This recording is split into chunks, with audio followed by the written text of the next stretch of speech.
말씀 나누겠습니다.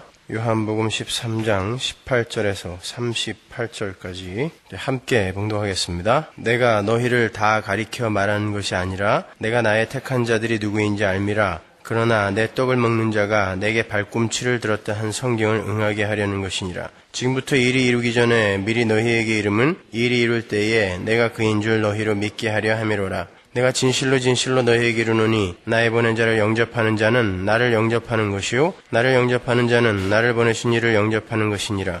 예수께서 이 말씀을 하시고 심령에 민망하여 증거하여 가라사대 내가 진실로 진실로 너희에게 이르노니 너희 중 하나가 나를 팔리라 하시니 제자들이 서로 보며 뉘게 대하여 말씀하시는지 의심하더라. 예수의 제자 중 하나 곧 그의 사랑하시는 자가 예수의 품에 의지하여 누웠는지라. 시몬 베드로가 머리짓을 하여 말하되 말씀하신 자가 누구인지 말하라 한데 그가 예수의 가슴에 그대로 의지하여 말하되 주여 누구오니이까. 예수께서 대답하시되 내가 한 조각을 찍어다가 주는 자가 그이니라 하시고 곧 한 조각을 찍으셔다가 가룟 시몬의 아들 유다를 주시니 조각을 받은 후 곧 사단이 그 속에 들어간지라. 이에 예수께서 유다에게 이르시되 내 하는 일을 속히 하라 하시니 이 말씀을 무슨 뜻으로 하셨는지 그 앉은 자 중에 아는 이가 없고 어떤 이들은 유다가 돈꾀를 맡았으므로 명절에 우리의 쓸 물건을 사라 하시는지 혹 가난한 자들에게 무엇을 주라 하시는 줄로 생각하더라. 유다가 그 조각을 받고 곧 나가니 밤이로라. 저가 나간 후에 예수께서 가라사대 지금 인자가 영광을 얻었고 하나님도 인자를 인하여 영광을 얻으셨도다. 만약 하나님이 저로 인하여 영광을 얻으셨으면 하나님도 자기로 인하여 저에게 영광을 주시리니 곧 주시리라. 소자들아 내가 아직 잠시 너희와 함께 있겠노라. 너희가 나를 찾을 터이나 그러나 일찍 내가 유대인들에게 너희는 나의 가는 곳에 올 수 없다고 말한 것과 같이 지금 너희에게도 이르노라. 세 계명을 너희에게 주노니 서로 사랑하라. 내가 너희를 사랑한 것 같이 너희도 서로 사랑하라. 너희가 서로 사랑하면 이로써 모든 사람이 너희가 내 제자인 줄 알리라. 시몬 베드로가 가로되 주여 어디로 가시나이까? 예수께서 대답하시되 나의 가는 곳에 내가 지금은 따라올 수 없으나 후에는 따라오리라. 베드로가 가로되 주여 내가 지금은 어찌하여 따를 수 없나이까? 주를 위하여 내 목숨을 버리겠나이까? 예수께서 대답하시되 내가 나를 위하여 내 목숨을 버리겠느냐? 내가 진실로 진실로 내게 이르노니 닭 울기 전에 내가 3번 나를 부인하리라. 아멘. 우리는 지난주에 유다의 이야기를 통해서 바로 그 유다가 우리의 모습을 대표하여 상징으로 담고 있는 사람이었음을 봤습니다. 우리가 바로 이 세상의 힘과 권세를 위해서 예수를 이용하려 했던 자들이었고 우리가 자신들의 기대에 부응하지 못하는 예수를 판 자들이었으며 또 우리가 그분을 십자가에 못 박았던 자들이었고 우리가 바로 유다처럼 창자가 터져주고 마땅한 자들이었음도 확인을 했어요. 오늘은 예수님께서 인용하신 시편 41편의 말씀을 집중적으로 분석을 함으로 해서 우리에게 부어진 하나님의 은혜의 풍성함 속으로 더 깊이 들어가 보도록 하겠습니다. 오늘 본문 18절을 보시면 유다라는 사람의 존재와 그 역할은 이미 구약에 기록이 되어 있었다는 것을 알 수 있어요. 본문 18절 보겠습니다. 내가 너희를 다 가리켜 말하는 것이 아니라 내가 나의 택한 자들이 누구인지 알미라. 그러나 내 떡을 먹는 자가 내게 발꿈치를 들었다 한 성경을 응하게 하려는 것이니라. 그래놓고 떡을 찍어 주시기까지 하시죠. 이것은 주님이 다윗의 시인 시편 41편을 인용하신 말씀입니다. 시편 41편 9절로 가볼게요. 나의 신뢰하는 바 내 떡을 먹던 나의 가까운 친구도 나를 대적하여 그 발꿈치를 들었나이다. 자, 시편은 총 5권의 책으로 구성이 되어 있다고 제가 설명해 드렸어요. 그중 제1권이 시편 1편에서 몇 편까지? 41편까지가 1권입니다. 그러니까 지금 주님께서 인용하신 시편은 시편 1권의 마지막 시편인 거예요. 시편 1권은 하나님의 언약을 확인하는 시편들이라 그랬죠. 하나님은 시편 1권을 통해서 하나님께서 여자의 후손인 메시아를 보내셔서 그 백성들을 구원하시겠다는 당신의 언약을 확인시켜 주세요. 여러분도 아시다시피 구약에서 그 메시아를 예표하는 대표적인 인물은 누구예요? 다윗이죠. 그래서 이 시편 1권은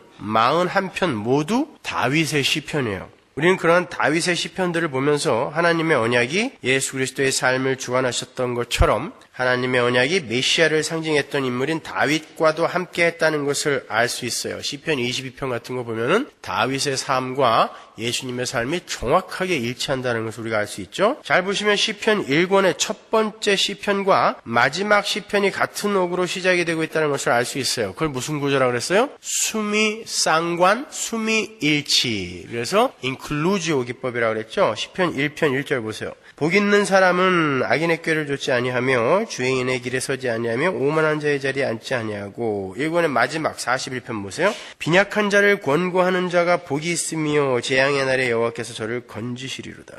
둘 다 어떤 말로 시작해요? 둘 다 똑같이 Blessed is the man으로 시작이 돼요. 히브리어로는 아슈레이 하이시예요. 직역을 하면 그 사람의 복이요 복 있는 자요 라는 뜻이에요. 이렇게 시편 1권은 진정한 복 있는 자 예수 그리스도가 참된 승리자로 서게 될 것임을 기록하고 있는 책이에요. 그리고 그 메시아로부터 복 있는 자인 메시아로부터 또 그 복 있는 자의 지체인 복 있는 자들이 창조가 될 것임을 기록하고 있는 거예요. 그 복 있는 자와 방불한 복 있는 자들이 복 있는 자에 의해 창조가 될 것이다가 시편 1권의 주제인 것입니다. 그런데 그 참된 승리자가 가까운 친구의 배신으로 곤란을 당하게 되는 거예요. 그리고 그러한 친구의 배신으로 순환을 받고 결국 참된 승리자의 자리로 등극을 하게 되는 거예요. 그래서 1권의 마지막에 친구의 배신이라는 내용이 들어가 있는 거예요. 그렇다면 이 시편 41편의 배신자와 그 배신자의 행위를 규명을 해보면 오늘 본문의 이해가 훨씬 쉽겠죠? 그렇게 되면 오늘 본문에서 왜 예수님이 굳이 이 시편 41편의 말씀을 인용하셔서 유다를 묘사하셨는지 확실하게 알게 되지 않겠습니까? 그렇게 연결이 될 거 아니에요. 이 시편 41편은 다윗이 병상에서 기록을 한 시예요. 그건 41편을 쭉 읽어보면은 시 안에 나와요. 그 내용이.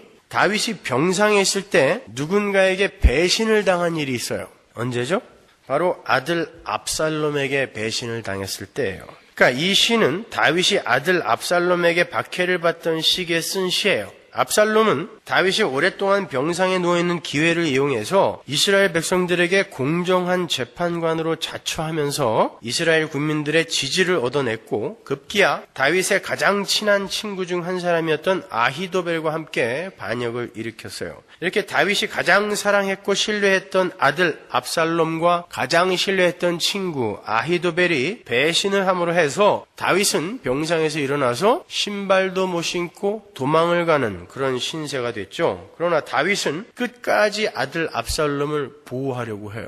사무엘상하 읽어보시면 잘 나오죠. 그러나 그 아들 압살롬은 요압에게 살해를 당하죠. 요압은 다윗의 입의 혀처럼 움직였던 자였지만 결국 다윗에게 큰 해를 가한 그런 아주 위해한 인물이었어요. 그리고 아히도벨은 유다처럼 목을 메어 자살을 해요. 유다의 이야기와 아주 흡사하죠. 그때 다윗이 어떤 행동을 취했는지 한번 보세요. 사무엘하 19장 4절 보세요. 왕이 얼굴을 가리우고 큰 소리로 부르되 내 아들 압살롬아 압살롬아 내 아들아 하니 복 있는 자의 상징인 다윗이 이 세상의 복을 쫓아서 자신을 배신한 아들의 이름을 애타게 부르고 있어요.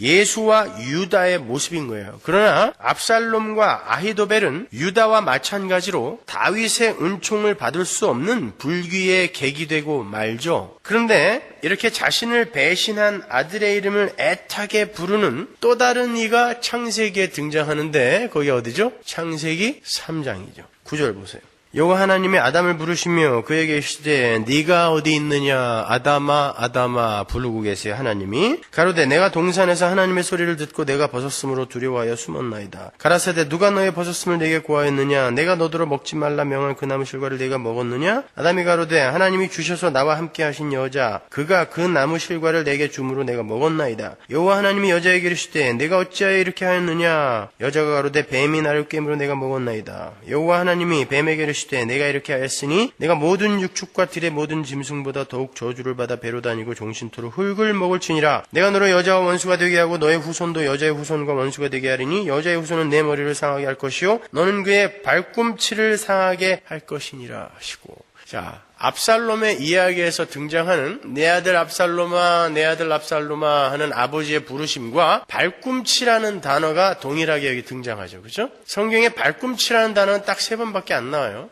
여기서 가장 처음 나오는 것입니다. 하나님을 배신하고 스스로의 힘으로 하나님처럼 되어보겠다고 나선 압살롬 같은 아담을 하나님께서 애타게 부르시는 거예요. 그런데 여기서는 그 배신자 아담이 살 길이 죄시가 돼요. 압살롬과 아히도벨은 은총을 입을 기회조차 없이 사망에 처하게 되지만 창세기에서의 아담에게는 살 수 있는 기회가 주어지고 있는 거예요. 그 기회는 여자의 후손이 발꿈치로 죄의 세력의 머리를 밟아 부수심으로 말미암는 기회예요. 바로 십자가를 가리키는 거예요. 마귀의 세력은 예수님을 밟아서 그분의 머리를 부수려 시도를 하게 될 것이지만 결국에는 그 일이 예수님의 발꿈치에 마귀의 세력의 머리가 부수어지는 결과로 귀결될 거라는 이야기예요. 그게 창세기 3장 15절의 원시복음의 내용인 것입니다. 성경에 발꿈치라는 단어, 에케브라는 단어가 딱 3번 나오는데 창세기 3장 15절 발꿈치, 두 번째로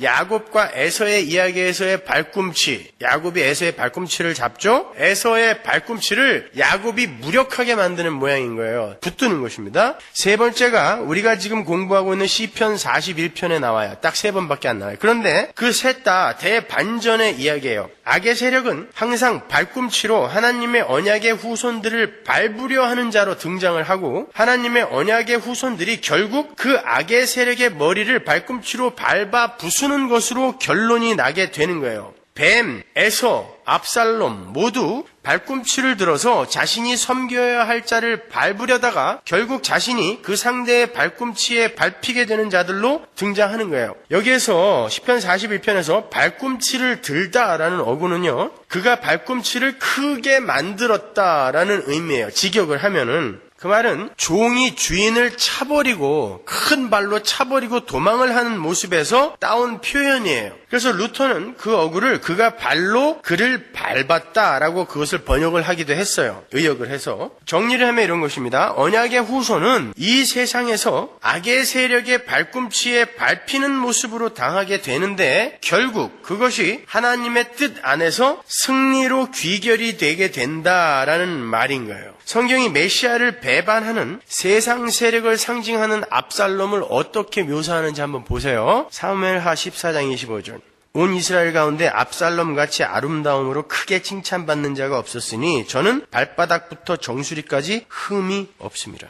압살롬은 이스라엘에서 가장 잘생기고 잘난 사람이었어요. 잘생기고 똑똑하고 지혜가 있었으며 지도력까지 갖춘 인물이었습니다. 오죽하면 성경이 그를 가리켜서 발바닥부터 정수리, 머리 꼭대기까지 흠이 없는 자였다라고 이야기를 해요. 그러한 자가 아버지를 배반하고 스스로가 왕이 되겠다고 나선 거예요.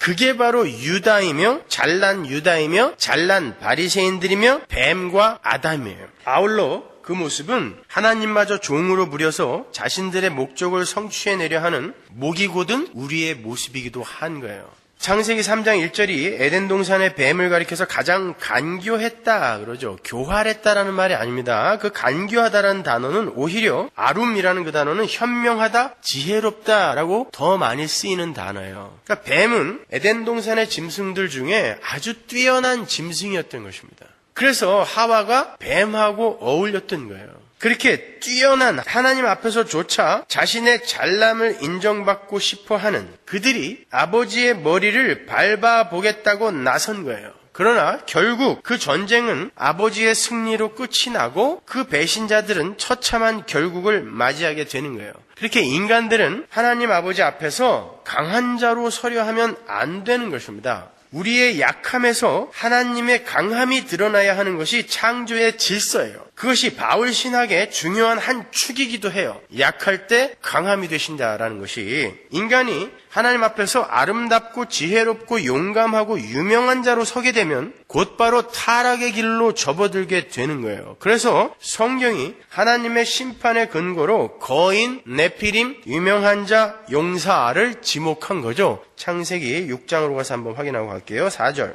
당시에 땅에 네피림이 있었고 그 후에도 하나님의 아들들이 사람의 딸들을 취하여 자식을 낳았으니 그들이 용사라 고대의 유명한 사람이었더라. 여호와께서 사람의 죄악이 세상의 관영함과 그 마음의 생각의 모든 계획이 항상 악할 뿐임을 보시고 땅 위에 사람 지으셨음을 한탄하사 마음에 근심하시고 가라사대 나의 창조한 사람을 내가 지면에서 쓸어버리되 사람으로부터 육축과 기는 것과 공중의 새까지 그리하리니 이는 내가 그것을 지었음을 한탄함이니라 하시니라. 그러나 노아는 여호와께 은혜를 입었더라. 보세요. 하나님 앞에서 네피림, 거인, 유명한 자, 용사 그러한 자들이 생기자 하나님이 이 세상에 사람의 죄악의 관영함을 보시고 싹 쓸어버리겠다라는 생각을 갖게 되셨어요.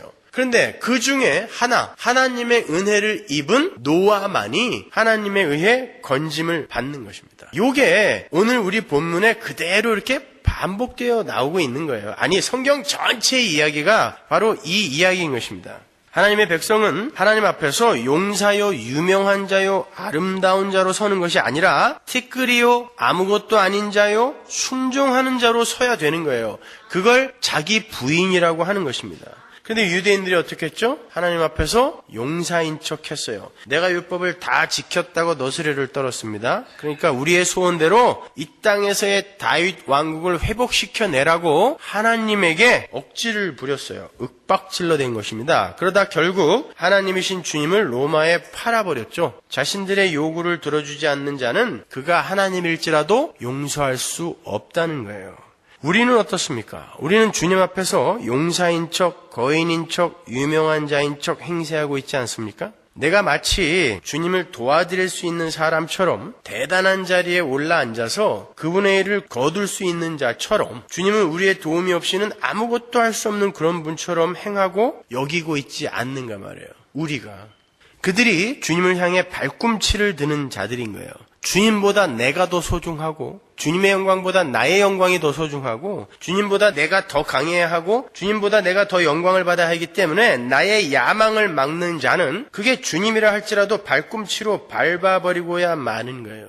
그런데 하나님의 택한 백성들은 그 상태에서 하나님의 부르심을 받게 되는 거예요. 반면에 유기된 자들은 그러한 교만으로 계속 달리다가 결국 청자가 터져 죽게 되는 것입니다. 예수님께서 당신을 배신하고 로마에 당신을 팔아버린 이스라엘 향해 어떻게 하셨는지 한번 볼게요. 마태복음 23장 37절. 예루살렘아 예루살렘아 선지자들을 죽이고 내게 파송된 자들을 돌로 치는 자여 암탉이 그 새끼를 날개 아래 모음같이 내가 네 자녀를 모으려 한 일이 몇 번이냐. 그러나 너희가 원치 아니하였도다. 예루살렘은 어디의 수도죠? 유다, 남유다의 수도죠. 주님께서 하나님의 백성들을 상징하고 있는 유다, 이스라엘을 부르시는 거예요. 유다야 유다야, 예루살렘아 예루살렘아, 압살롬아 압살롬아, 아담아 아담아. 똑같은 부르심인 것입니다. 그런데도 그들이 알아듣지 못하자 십자가라는 비장의 무기로 그들을 살려내고야 마시는 거예요. 그러나 구원받지 못한, 선택받지 못한 예루살렘, 유다는 결국 자신이 원하는 행복의 길을 찾다가 사망으로 떨어지게 되는 거예요. 바로 그 멸망할 예루살렘, 유다가 우리가 공부하고 있는 가룟 유다의 이야기에 그대로 반복이 되어 있는 것이며 압살롬과 아담의 이야기 또한 유다의 이야기에서 재현되고 있는 거예요. 연결이 되세요? 그래서 주님께서 시편 41편의 이야기를 인용한 거고 그 시편의 이야기는 창세기 3장 15절을 인용해다가 쓴 거예요. 그러니까 창세기 3장 15절에서 시편 41편으로 시편 41편에서 유다의 이야기로 유다의 이야기에서 예루살렘아 예루살렘아의 이야기로 연결이 되셔야 되는 것입니다. 그걸 성경 신학이라고 하는 거예요.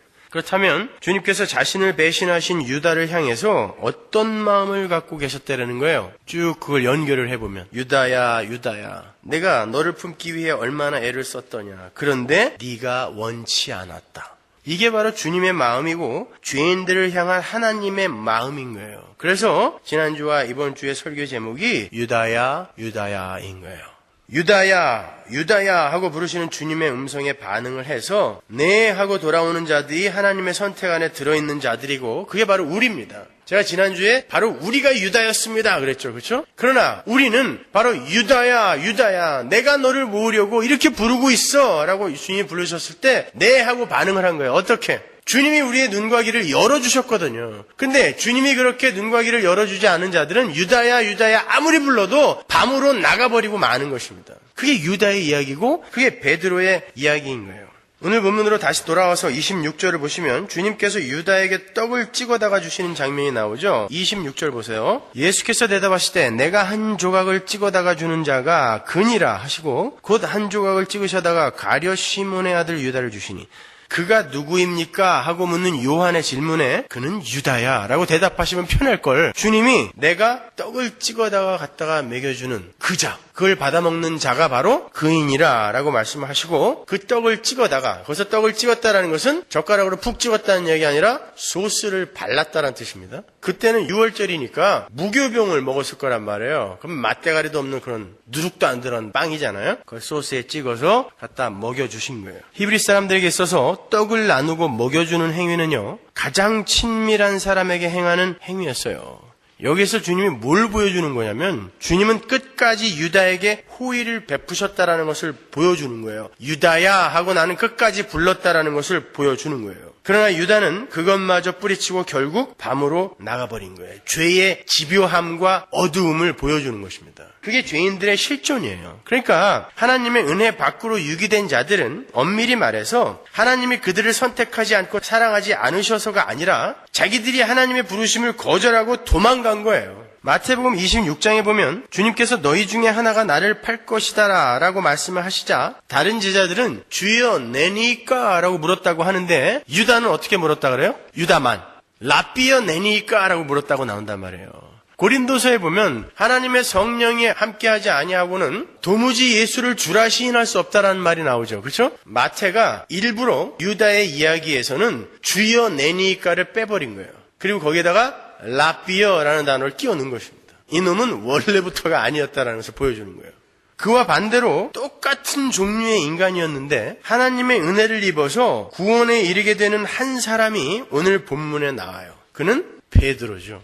그도 역시 이 세상의 다윗 왕국의 회복을 기다리던 사람이었어요. 오죽하면 주님께서 당신의 죽음을 정식으로 공표하시는 그 세족의 현장에서도 네가 크니 내가 크니 그것으로 싸운 사람이었어요. 베드로는 다른 10 제자의 대표로 유다의 대척점에서 또 다른 모델로 등장을 하는 거예요. 잘 이해하세요. 제가 지난주에는 유다가 다른 11 제자의 대표로 섰다고 그랬어요. 그 말은 그들의 실상, 하나님의 은혜가 임하지 않았을 때 그들의 실상이 바로 유다의 모습이란 뜻이고 하나님의 은혜가 임하게 되었을 때 그 나머지 10 제자의 실상은 바로 베드로로 대표되고 있는 거란 말이에요. 유다가 다른 모든 제자들을 대표해서 너희들은 모두 이렇게 죽어야 할 자이다를 보여주는 모델이었다면 베드로는 그럼에도 불구하고 그들을 살려내시는 하나님의 은혜의 수혜자의 대표로 등장하는 거예요. 그도 역시 자신의 욕망을 이루기 위해서 유다처럼 주님의 죽으심을 말렸어요. 똑같이 말렸습니다. 오히려 베드로는 꾸짖어 말렸어요. 그 꾸짖다라는 단어는 예수님이 풍랑을 꾸짖을 때 쓰는 단어라고 그랬죠. 근데 베드로가 예수님을 확 잡아챈 다음에 꾸짖으면서 말했어요.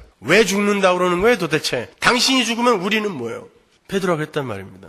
다른 제자들은 전부 가정을 다 버리고 주님 말 쫓았는데 베드로는 자기 마누라도 데리고 다녔어요. 사도 바울이 얘기하죠 나중에. 내가 베드로처럼 게바처럼 마누라 데리고 다닐 권위 없느냐 물어보잖아요. 그러면서도 예수님을 꾸짖어서 이야기를 했어요. 죽으면 안 된다라는 거예요.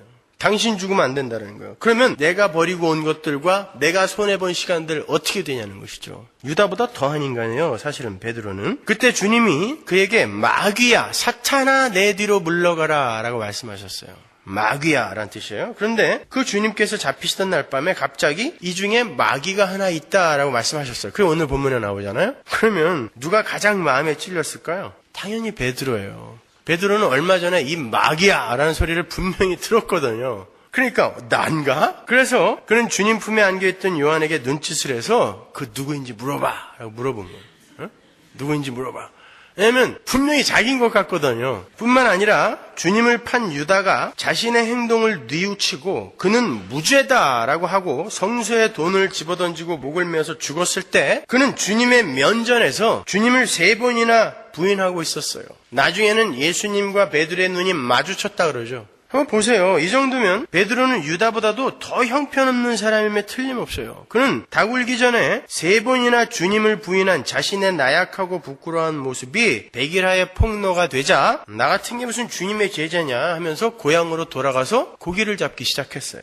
근데 주님께서 그를 찾아가십니다. 그리고는 그에게 물어요. 네가 나를 사랑하느냐? 만일 자존심 강한 유다 같았으면 그때 어떻게 대답했을까요? 제가 감히 그런 일을 저지르고도 주님을 사랑한다 하겠습니까? 저는 그럴 자격 없어요. 라고 이야기했을 것입니다. 그게 유다입니다. 베드로는 어떻게 했어요? 그럼요. 아무리 생각해도 나쁜 놈이에요, 이놈은요. 뻔뻔스러워요, 그죠? 오히려 유다가 멋지잖아요. 내가 저지른 죄는 내가 책임지겠다라는 것입니다. 그런데 베드로는 곰방 자기가 예수님을 부인해놓고 심지어 저주하면서 부인을 해놓고 제가 주님 사랑하는지 아시잖아요 라고 이야기를 했단 말입니다. 구원은 바로 그런 거예요. 구원은 우리가 주님의 부르심에 멋지게 반응을 해서 우리에게 주어지는 게 아니라 주님께서 끝까지 우리를 놓지 않으시고 끝까지 사랑하심으로 면목 없게 우리에게 주어지게 되는 것이 구원인 거예요. 그래서 오늘 본문 요한복음 13장이 예수님께서 당신의 백성들을 사랑하시되 끝까지 사랑하시니라가 나오는 거예요. 그리고 맨 끝에는 네가 나를 3번 부인하리라로 끝나는 거예요. 너희들은 분명히 나를 부인하고야 말 거지만 내가 끝까지 사랑할 거야가 13장입니다. 구원은 그런 거예요. 그래서 우리는 구원을 얻은 이후에도 수많은 시행착오와 실수와 넘어짐을 경험하게 되는 거예요. 그럼에도 불구하고 우리를 구원하신 하나님의 은혜의 크심이 우리 안에서 직접 경험이 되는 거예요. 야, 어떻게 예수를 믿는다고 하면서도 이 모양이냐? 어떻게 나의 삶 속에서 아직도 이런 게 해결이 되지 않았어? 만약에 여러분들이 지금 그런 생각을 전혀 하지 않고 그래도 난 이 정도면 괜찮아 라고 생각하고 계시다면 여러분이 가짜입니다. 100% 개런티 해드릴게요. 여러분은 절대 구원받은 사람 아니에요. 구원받은 사람은 끝까지 내가 하나님 앞에서 어떻게 이러고도 구원받은 사람이라 할 수 있어요 라는 자괴감을 갖고 가는 거예요. 그게 끝까지 사랑하시는 주님의 사랑하심 앞에 선 우리의 모습이어야 돼요. 겉으로 볼 때는 그 모습이 아주 선하고 착한 모습으로 보여질 수도 있지만 우리 스스로에게는 그렇게 절대 느껴지지 않는다는 뜻이에요. 사도 바울이 다른 이들이 보기에 전혀 도덕적으로 윤리적으로 흠이 없는 사람이었음에도 불구하고 나는 죄인 중에 괴수입니다. 누가 이 곤고와 이 사망의 몸에서 나를 좀 꺼내주세요 라고 자기를 인식했던 것처럼 우리도 바로 그러한 인식 속에서 주님 만나는 날까지 가는 거예요. 따라서 성도는 하나님 앞에서 유다처럼 겉멋을 부리려 하면 안 돼요. 나는 그래도 괜찮은지 아니까 나의 죄는 내가 책임질 거야. 그건 겉멋이란 말입니다, 여러분. 하나님 앞에서 피조물의 겉멋인 거예요. 마치 자기는 이 세상의 모든 가난한 민중들과 정의와 평화를 위해서 선택되어 태어난 사람처럼 입만 열면 평등, 구제, 순결, 정의 그런 걸 외치면서 그렇게 살지 못하는 사람들은 마치 더러운 벌레처럼 취급하며 치를 떠는 사람들 있죠. 정말 재수없어요. 그죠? 마치 자기들은 자기들의 힘으로 그런 것을 할 수 있다라고 생각하는 거예요. 그리고 자기들은 오랜 수련과 훈련과 경험을 통과하면서 그러한 사람으로 변했다라고 착각하는 것입니다. 그렇기 때문에 다른 이들을 가리켜서 너희는 왜 나처럼 못 살아라고 이야기할 수 있는 거예요. 여러분, 그런 삶을 살지 말자라는 게 아니에요. 우리는 그리스도인으로서 당연히 그러한 삶을 추구해야 됩니다. 그러나 인간 본연의 생내적 무력함을 깊이 깨달은 사람들은 그렇게 조심스럽지 못하지 않아요.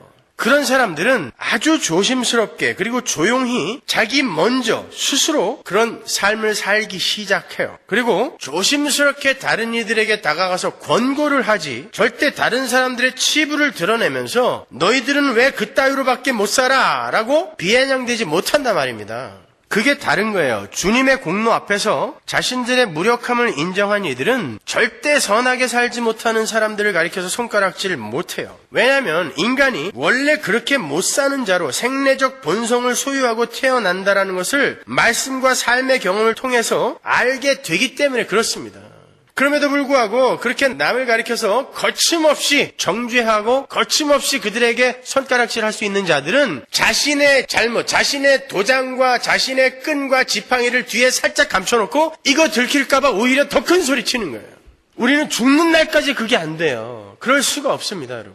가끔씩, 그럼에도 불구하고 가끔씩 우리에게서 나타나는 구제의 삶, 선한 삶, 정의로운 삶은 우리에게 임한 하나님의 은혜의 결과로 우리 안에 실제로 살아계시는 하나님의 삶이 가끔 밖으로 드러나는 것일 뿐임을 우리 자신은 알기 때문에 다른 이들의 부족함에 손가락질을 할 수 없는 거예요. 그런 사람들은 아무리 훌륭한 삶이 자기의 삶 속에서 격발되어 나온다 할지라도 절대 자랑을 할 수 없어요. 내게 아니기 때문에.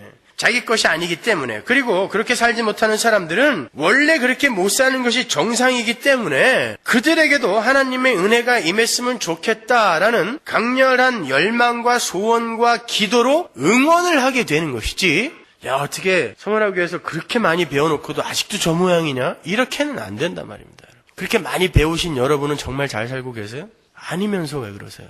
다른 사람들 제발 욕 좀 하지 말아요.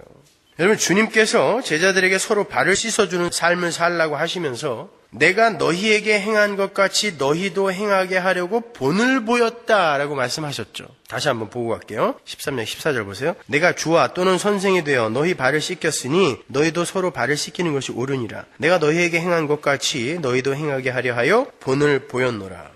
주님께서 제자들에게 서로 발을 씻기라고 말씀하시면서 내가 한 것처럼 그대로 따라해라 라고 말씀하셨어요. 그건 분명히 엉뚱한 행함이 있다라는 것을 전제하는 거예요. 그렇죠? 그러니까 본을 보이시고는 이대로만 해라 라고 말씀하신 거예요. 이대로만 해라. 그러면 주님께서 본을 보이신 게 뭐였어요? 주님께서 본을 보이신 게 단순히 구제하고 봉사하고 헌금하고 착하게 사는 것, 부당한 권세에 항거하는 것, 그런 것들이라면 주님께서 그런 것들을 보여주셨겠죠. 십자가 거꾸로 뽑아들고 로마군을 무찔러자 갔겠죠. 왜? 로마군 그 대제국주의에 의해 많은 이들이 압제를 당하고 있었잖아요. 불이익을 당하고 있었잖아요. 오늘날 좌파들이 주장하는 게 뭡니까? 그런 거 때려 부수자는 거 아니에요? 독재 정권 타도. 근데 하나님이 안 그랬다니까요. 예수님은 그냥 그 정권에 맞아 죽어버렸단 말입니다. 여러분 정말 오해하시지 마세요. 아무리 여러분이 이해할 수 없는 그런 악한 권세자라 할지라도 여러분은 그 상위 권세에 복종해야 됩니다. 하나님은 분명히 거기에서 어떠한 일을 행하시기 위해 그 정권을 세우신 거예요. 여러분, 사람들이 겁없이 대통령 물러가라, 독재 정권 물러가라, MB 물러가라, 2MB, 그래서 2메가가 뭐냐? 2테라바이트는 돼야지. 이렇게 농담들을 하는데, 여러분, 그건 하나님이라는 상위 권세에 네가 뭔데 내가 네 말을 들어야 돼 라고 반기를 든 아담의 죄성이 그대로 드러나고 있는 거예요. 사도 바울이 노예제도 폐지하자 그랬나요? 노예들아 상전들에게 예수님에게 하듯 복종해라 그랬어요. 노예제도는 분명 나쁜 거잖아요. 그런데 사도 바울은 노예들아 일어나서 봉기해라 안 그랬다니까요? 노예들아 상전들에게 예수님께 하듯 복종해라 그랬어요. 그 자리에서 배울 게 있단 말입니다. 성도는요. 어떤 자리여든 상관없어요. 그런 것이 만약에 성도가 이 땅에서 할 일이라면, 그게 발씻는 일이라면 하나님이 그런 일들을 예수님을 통해 많이 우리에게 본을 보여주시고 가셨을 거예요. 그런데 그게 아니라 마지막에 발 한번 딱 닦아주고 이렇게 살아 라고 이야기했단 말이에요. 그리고 그렇게 발을 닦아주시고는 너희들도 이렇게 니들 발을 닦아가 아니라 서로 발을 닦아주라 그랬어요. 그러니까 자기의 발을 닦는 것이 아니라 서로의 발을 닦아주는 것인데, 그렇게 예수님이 발을 닦아준 것처럼 서로의 발을 닦아주라는 게 무슨 말이에요? 예수님이 제자들의 발을 닦아줬다는 것은 뭘 의미하는 거예요? 죄인들은 절대 스스로 발을 닦을 수 없다를 보여주는 거예요. 죄인들의 죄는 예수만이 닦을 수 있다는 것을 보여주는 것입니다. 그럼 서로의 발을 닦는다는 건 무슨 말이에요? 우리가 내가 바로 그렇게 불가능한 자였는데 예수님에 의해 죄 용서받음을 받은 자예요. 그걸 서로 인정하고 확인하는 거예요. 거기에서 나오는 게 뭘 것 같아요? 당신이 나보다 나아요죠. 나는 그렇게 내 힘이라고는 요만큼도 보탠 적이 없이 오직 예수님의 은혜로 이 자리까지 온 거예요. 그게 상대의 발을 닦아주는 것입니다. 상대도 똑같이 나를 그렇게 대우를 해줄 때 거기를 천국이라고 하는 거예요. 그걸 이웃 사랑이라고 하는 것입니다. 그걸 다른 말로 용서라고 하는 거고, 그걸 다른 말로 섬김이라고 하는 거예요. 그러니까 성령의 열매 9가지도 좋고 10가지도 좋고 15가지라도 괜찮아요. 모든 성령의 열매는 자기 부인이 근거되지 않으면 전부 쓰레기예요. 그래서 사도 바울은 심지어 사랑이 없이는 자기 몸을 불사르게 내어줘도 그건 아무것도 아니다 이야기한 것입니다. 아무리 신나게 얹고 민주화를 위해 내 이 한 몸 불사르리라 개죽음입니다. 성경이 이야기하는 바예요. 그것이 투사 출신으로서 이런 말을 하는 것이 참 그렇지만 미리 제가 복음을 알았다면 절대 그런 짓 하지 않았을 거예요. 저는요. 성도는 적어도 성도는 촛불 들고 그렇게 쉽게 나서는 거 아니에요. 그거보다 더 먼저 해야 할 일이 분명히 있는 것입니다. 자, 예수님이 발을 씻기라고 하신 것은 섬김과 봉사의 차원을 넘어선 거예요. 거기에는 발 씻김을 당하는 자의 무력함이 이미 전제되어 있는 것입니다. 우리는 그러한 발 씻김의 삶을 통하여 우리가 하나님의 전적인 은혜로 이렇게 구원을 받은 사람이다라는 것을 인정하고 겸손의 자리로 내려가는 거예요. 나의 공로는 전혀 없고 오직 주님의 은혜로 존재하고 살아갑니다라는 항복의 삶을 사는 것입니다. 내가 바로 하나님 앞에서 용서를 받아야 할 자고 내가 바로 하나님 앞에서 사랑을 받아야 할 자인데 우리가 누구를 정죄하며 누구의 행위 위에 도덕적 상위자로 군림할 수 있어요. 내가 너보다 낫다라고. 따라서 발을 씻는 삶의 첫 번째 전제는 나의 발을 씻어주신 예수의 공로를 인정하는 자기 부인인 거예요. 거기에서 진정한 사랑이 나오는 것입니다. 그래서 발 씻는 이야기로 시작이 된 오늘 본문에 갑자기 새 계명이 등장하는 거예요. 사랑하라라는 새 계명. 본문 34절 보세요. 새 계명을 너희에게 주노니 서로 사랑하라. 내가 너희를 사랑한 것 같이 너희도 서로 사랑하라. 너희가 서로 사랑하면 이로써 모든 사람이 너희가 내 제자인 줄 알리라. 갑자기 이게 붙어있는 바람에 여러분 당황하지 않으셨어요? 예수님이 갑자기 그날 저녁에 당할 일을 생각하시고 정신이 없으셨나 보다. 횡설수설 이 얘기 저 얘기 막 하시네. 그런 생각 안 하셨어요? 예수님께서 너희는 서로 발을 씻겨주는 삶을 살아야 한다라고 말씀하시고는 그 말씀을 내가 너희를 사랑한 것 같이 너희도 서로 사랑하라로 바꾸어 말씀을 하세요. 내가 너희의 발을 씻겨준 것처럼 너희도 서로 발을 씻겨줘라를 내가 너희를 사랑한 것처럼 너희도 서로 사랑하라로 바꾸어 이야기한단 말입니다. 그게 그 이야기이기 때문에 그 말씀은 이웃을 향한 진정한 사랑이란 내가 어떻게 용서를 받은 자인지를 아는 것에서부터 시작이 된다는 것을 말씀하시는 거예요. 그게 발씻음이니까. 레위기 19장 18절 보세요. 원수를 갚지 말며 동포를 원망하지 말며 이웃사랑의 일을 내 몸과 같이 하라. 나는 여호와니라. 이거 레위기예요. 구약입니다. 분명히 이걸 새 계명이라고 알고 계셨잖아요, 여러분. 옛 계명이에요. 구약에 나오는 말이란 말입니다. 서로 사랑하라. 그러면 새 계명하고 옛 계명하고 다른 게 뭐예요? 옛 계명과 새 계명은 그 계명의 내용이 다른 게 아니에요. 내용은 같아요. 구약의 모든 계명에 가장 중요한 게 하나님을 사랑하라고, 그리고 그것만큼 중요한 게 이웃을 사랑하라예요. 옛 계명이라니까요. 근데 왜 그걸 새 계명이라고 하냐면 구약에서는 너희들의 힘과 의지로 지켜내야 되지만 신약에서는 하나님이 너희를 그 자리로 끌고 가겠다라는 거예요. 그래서 새 계명인 거예요. 너희들 힘으로는 도저히 안 되기 때문에 자기 부인 내 머리 꼭대기에 올라서지나 말아라 이놈들아. 무슨 자기 부인이냐. 그러나 내가 너희들을 반드시 자기 부인의 자리로 끌고 가고야 말겠다. 거기에서 사랑이 나오게 된다라고 말씀해 주시는 거예요. 그래서 여러분은 구원을 받은 직후부터 그 자기 부인의 삶 속으로 끌려 들어가게 되어 있어요. 그래서 고통스러운 거예요. 왜냐면 나의 옛사람이 내 살과 뼈와 피 속에 녹아 들어가 있거든요. 그걸 포를 뜨는데 안 아프겠어요? 고통스럽습니다. 그걸 부인을 시켜가느라 하나님이 우리의 삶 속에 개입하시는 거예요. 그걸 성도의 고난이라고 이야기를 하는 것입니다.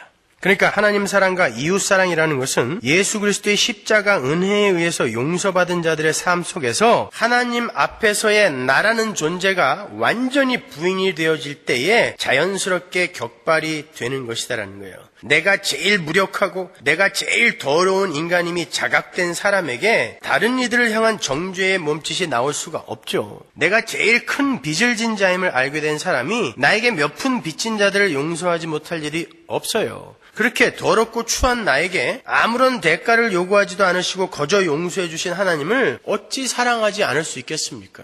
자기 부인이 된 사람의 삶 속에서는 이렇게 이웃 사랑과 하나님 사랑이 격발되어 나오게 되어 있어요. 그런데 문제가 있어요. 그 복음이 제대로 믿겨지지 않고 실감이 안 난다는 데 있는 거예요.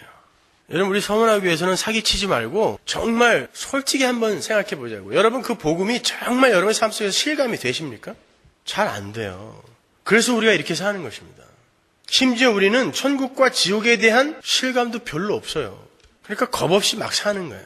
장래에 대한 소망은 뭐 대단히 이렇게 커요? 그렇지 못하잖아요. 여러분, 예수님의 끝까지 사랑하심이 여러분을 붙들지 않고 있다면 여러분은 큰일 나는 거예요. 그래서 그 끝까지 사랑하심이 우리를 붙들고 있기 때문에 우리가 안전한 것이지, 무슨 우리 안에 무슨 대단한 믿음이 있어요. 사람들이 착각하는 게, 믿음은 자기가 훈련하고 양육받고 또 업그레이드해서 자기 안에 이렇게 차곡차곡 쌓아서 자기가 소유하고 있는 거, 그리고 언제든지 꺼내서 재볼 수 있는 것이라고 착각하는 거예요.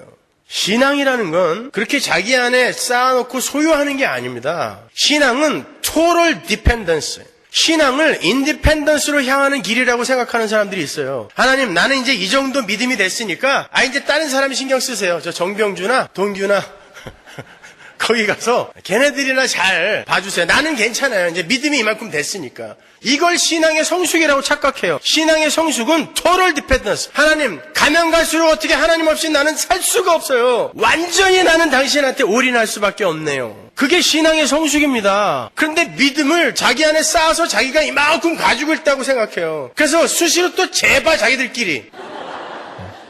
그 믿음에 대한 정의조차 제대로 내리지 못하는 사람들을 무슨 성도라 그래요. 우리는 그렇게 복음도 제대로 실감하지 못하고 그렇게 하나님 나라에 대한 소망도 굳건히 붙을 수 없기 때문에 그 복음이 정말 우리에게 실감이 되어질 수 있도록 열심히 말씀을 배우는 거예요.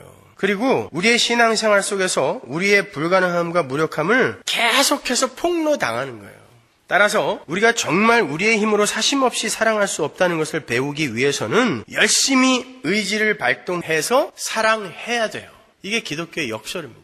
여러분이 정말 하나님의 은혜가 없이는 나는 존재할 수 없는 자예요 라는 자기 부인, 그리고 나는 하나님의 은혜가 없이는 절대 사랑할 수 없는 자예요 라는 그러한 참 사랑을 내놓기 위해서는 여러분은 여러분의 의지를 발동하여 열심히 사랑해봐야 돼요. 많이 실패할 거예요. 자주 넘어질 거예요. 한 3달 됐어. 어휴, 내가 진짜 사랑할 수 있는 자가 됐구나. 한 방에 왕창 무너지죠, 또 언제. 그러면서 나는 아니구나를 깨닫는 거예요. 그런데 그렇게 의지를 발동하여 계속해서 할 수밖에 없어. 왜? 하나님이 내 안에서 소원을 두고 행하게 하시거든요. 행하게 하는데 계속 실패해. 근데 나는 계속 불편해요. 실패하기 때문에. 그걸 열심이라고 하는 거예요. 그걸 행함이라고 하는 거예요. 행해서 성공한 것을 행함이라고 하는 것이 아니라 내가 계속해서 불편해하고 고통스러워하면서 끊임없이 시도해보는 거. 그러나 계속 실패할 수밖에 없는 거. 그런데 그 속에서 하나님이 나를 부인해 가시면서 하나님의 사랑을 조금씩 드러낼 때 우리가 내 의지를 발동하여 사랑을 했더니 진짜 저 사람이 사랑하는 자가 됐구나라고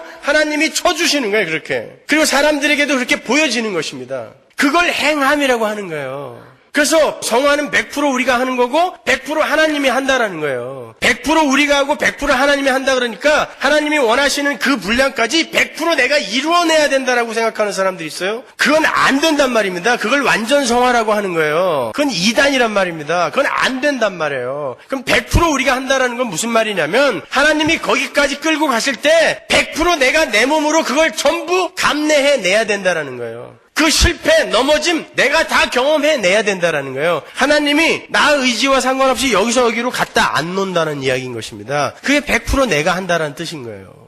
그러니까 우리의 열심은 어떤 의미에 있어서는 실패하기 위한 열심이에요.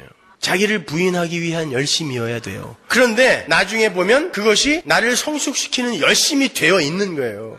하나님이 그걸 쓰셔서. 근데 우리가 뭘 했다고 자랑을 해요.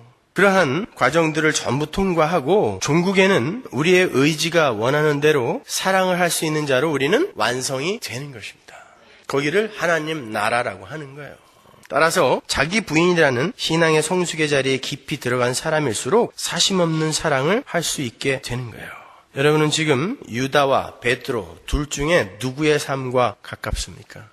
여전히 하나님 앞에서 이 세상과 자신의 가능성을 주장하고 계세요? 아니면 계면쩍은 얼굴로 하나님의 은혜가 아니면 저는 늘 하나님의 명령과 하나님의 존재를 부인하면서 살 수밖에 없는 가련한 존재입니다.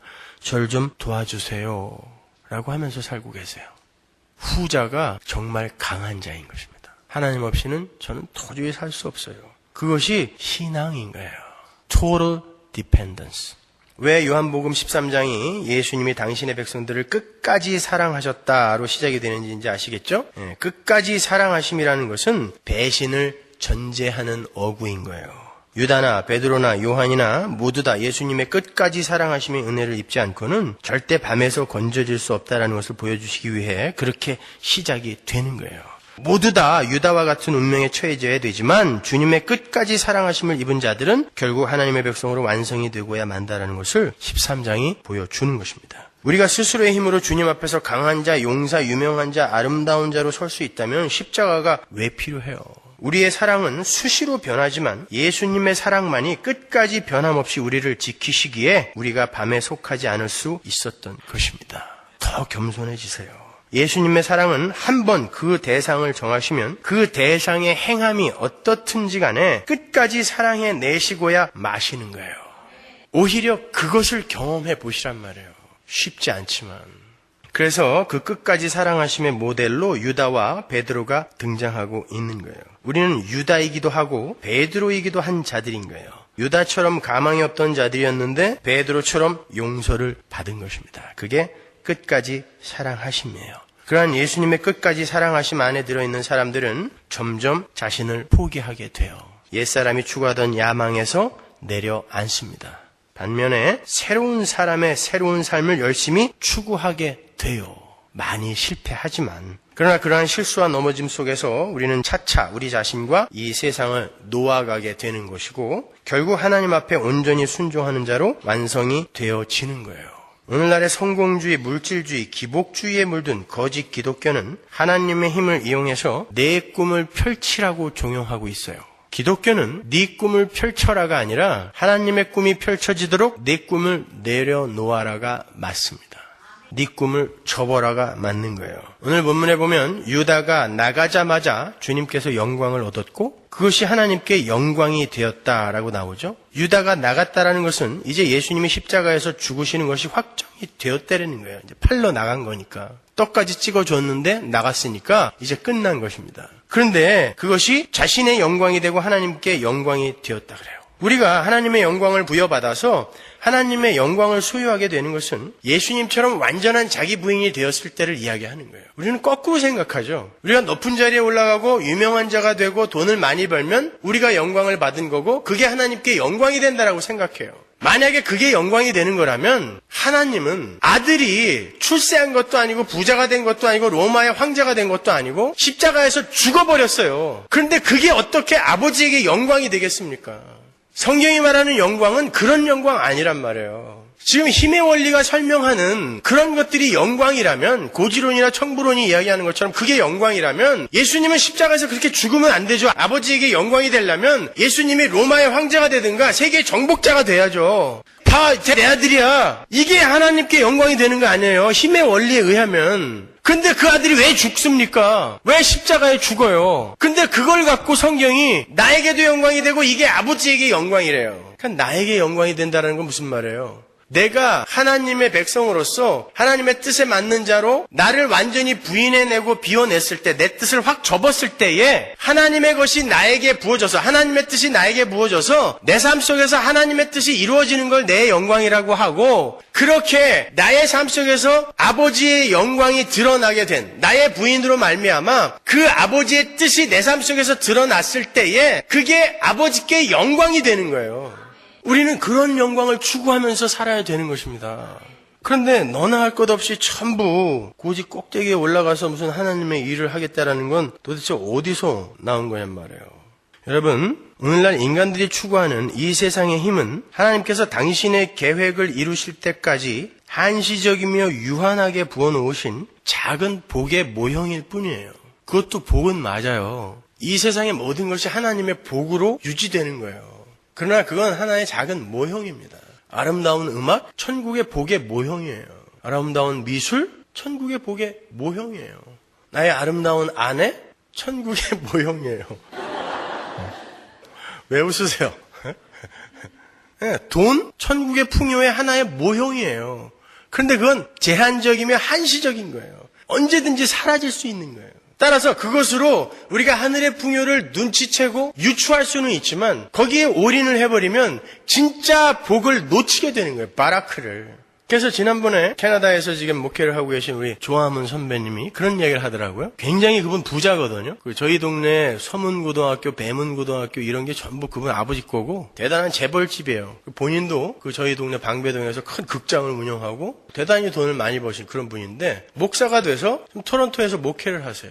그런 말 하더라고요. 돈이나 명예 같은 것에서 오는 감사는 언제든지 사라질 수 있는 감사 아니겠습니까? 그래서 저는 그런 것들을 다 소유하고 있었을 때 공황증이 걸렸습니다. 공황장애를 앓게 되었습니다. 그래서 자살을 하려고 했다라고 이야기하더라고요. 그러다가 예수님을 인격적으로 만나고 변함없는 감사, 늘 내 안에서 끊어지지 않는 변함없는 감사는 영생으로 인한 감사밖에 없다는 것을 알게 되었다는 거예요.